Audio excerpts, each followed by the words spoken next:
Ladies, the days when only men would care for their finance are long gone. And today we have women who are taking charge of their finance and becoming millionaires.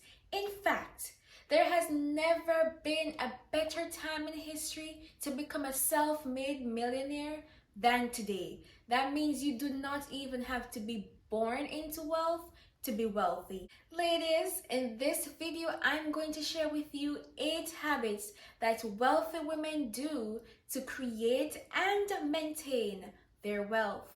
My name is Sakina, and on this channel, I talk to you about femininity, elegance and class, and wealth creation. If that is something that you want to know about, well, darling, go ahead and hit that subscribe button, join the family, and let's do it. Point number 1. Wealthy women or wealthy people overall build their assets. It's highly unlikely for you to find a wealthy person who has 0 assets. Usually wealthy people, they have some form of asset that is earning them money. We're talking about stocks, bonds, real estate. An asset is just something that puts money into your pocket, earns you money even while you're asleep. And usually if you have something that is not making you money, it's probably costing you money, which makes it a liability. Some liabilities that we talk about that people have most frequently are car loans, mortgages, credit card loans, student loans. These things cost you money and they reduce your net worth. Net worth is not just for rich people, it's not just for the wealthy, for celebrities and professional athletes. Everybody has a net worth, and some of us, our net worth is in the negative area because we have so many liabilities. But don't worry, I'm gonna tell you some ways how you can get yourself out of debt and out of that negative net worth in future videos, so subscribe. Anyway, this might be sounding a little bit crazy all over the place, and you might think, oh, well, I don't know where to begin, I don't know what to do. One book that I've read that has been very helpful, even for me as a beginner, is the book by Robert Kiyosaki, Rich Dad Poor Dad. I will link it below. Oh, let me find it for you. So this is the book. It has been very helpful in just explaining in very simple terms what it means to build your asset column, to have your money work for you and not work for your money. Because the wealthy do not work for their money. Their money works for them, as opposed to poor or middle class people who are working every day for their money. And unless you're in a super high paying job, it's going to be very difficult for you to even become financially free just by working for your money. So it is important to build your asset column. Point number 2, have an emergency fund. An emergency fund is, like the name suggests, some place that you keep your money in case of an emergency. And why you want to do this is because life is unpredictable. So many things could happen. You could have a car emergency, a medical emergency, anything could happen at any point in your life, and you don't want to get yourself in debt using credit cards to pay for these expenses. So that is why you need to have an emergency fund. And my sweet darling, if you do not have an emergency fund right now, well, don't feel bad. In fact, 70% of Americans do not have an emergency fund. And ideally, what you'd want to have is at least 3 to 6 months of living expenses. However, I know that's a bit much. And for starters, I do suggest that we have at least $1,000 in your account, in a savings account somewhere, that in the case of an emergency, you'll have enough money to cover the cost. And I'm sure $1,000 can go a far way. And I know a lot of my viewers are Jamaicans. What you could do is either convert the money to Jamaican dollars or try to think of a number that you think would be suitable for you in the case of an emergency. Point number 3 is live within your means. And I'm sure my mother is somewhere right now giving me a round of applause, standing ovation. But hey, I was younger, and let me tell you, I am the type of person who used to save a lot and be serious, or I would throw the money up in the air and say, let it rain, the Lord will provide. And yes, the Lord will provide, but that doesn't mean you should squander your money and put it all to waste. So, live within your means. Avoid the little shenanigans of keeping up with the Joneses. Because let me tell you a sweet little secret about the Joneses, especially the Joneses that you see on social media. Many of them are being paid to model what they're wearing, they're being paid to go these places, or they put themselves in so much debt to look the part, to play the part. That is not a habit of a wealthy woman. A wealthy woman ensures that she has more income than her expenses. The next habit that wealthy women do is they have multiple streams of income. As I said before, it's going to be extremely difficult to earn your way to wealth by having one stream of income. If you have a skill, use that skill to make yourself some extra cash. Don't be sitting on your talents, my love.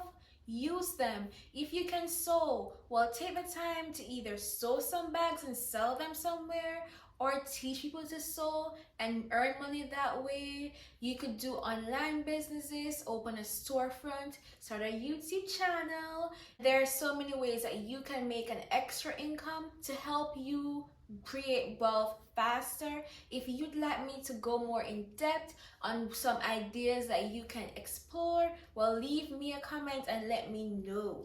Point number 5, pay yourself first. Maybe I'm crazy, but the first time I heard this, I thought it meant I could just go ahead and cash out my Nordstrom card. No, my love, that is not what it means. What it actually means is putting away money in your emergency fund, put away money in your investment account, in your retirement account.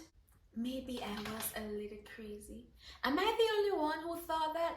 Please let me know. But on a serious note, ladies, it really is important to pay yourself first by putting away money in your emergency fund, in your retirement accounts, in your investment accounts, before you do anything else. And I'm saying really anything else. And some of you might be asking, are you serious? Are you crazy? How am I going to pay my bills? But trust me on this one, pay yourself first. And whenever it comes on to paying your bills, you'll find the money. It's psychological, where your brain is forced to think of ways to pay your bills, to come up with new ideas, start businesses, grow your asset column. Your brain will start thinking of these ways because now it has no choice, right? You'll have to find a way to pay the money. And if you're being honest, how many times have you tried paying yourself last? How many times have you gotten your paycheck and you say, I'm going to pay all my bills and take care of all my needs, and then I'll save some? How often do you actually save anything? How often do you actually put away anything for retirement? Just be honest to yourself. You don't have to be honest to me. That's okay. But the truth is, if you want to be wealthy, you have to start prioritizing paying yourself. Point number 6. If you want to create wealth and become ultra wealthy, well, you have to start giving. I know it sounds a little bit crazy. Why would I want to give away the money that I want to use to make me wealthy? Well, it's pretty simple. It's a cycle of life. The more you give, the more you receive.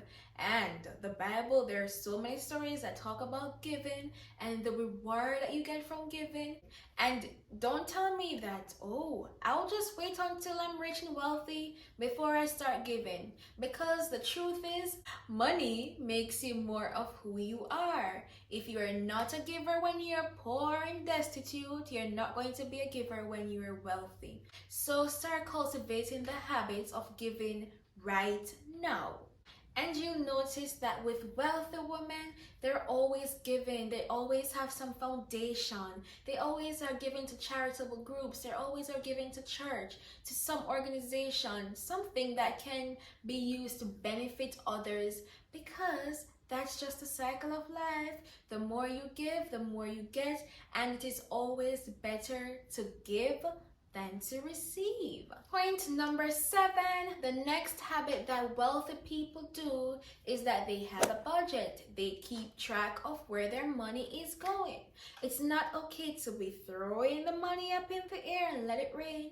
Have a general idea of where your money is going to. And some people, they like to track everything down to the last penny. That's okay. If you have your spreadsheet color coded, that is okay. If you have just a general little piece of paper that you write down some things on, this is where my money is going to here, this is for that, this is for this, this is for that, this is for this, that is okay. You just need to have a general idea of how you're spending your money, where your money is going to, because if you are not going to take charge of your finance, who will? Who? The 8 habits that you need to cultivate if you want to be wealthy is, come. Have a positive money mindset. The truth is, many of us, we grew up in homes, and I'm included in this as well, where we were basically taught that money is this limited, scarce resource, but there is abundance in the world. There is an abundance of money, of wealth, and you can achieve it, but you have to start by having a positive money mindset. You have to realize that, hey, money can come to me freely. I attract money into my life. You have to create the mindset that money is not a limited resource, it's there in abundance, and I can get to the place where I don't have to work for money, but money will start working for me. So those were the 8 habits I have for you that wealthy women do. If you've made it this far into the video, leave me a comment that says hashtag money mindset and let me know that you are a real one, and I'll give you a shout out in my next video on Sunday. Thank you for watching, and please consider watching either of these videos. See you next week.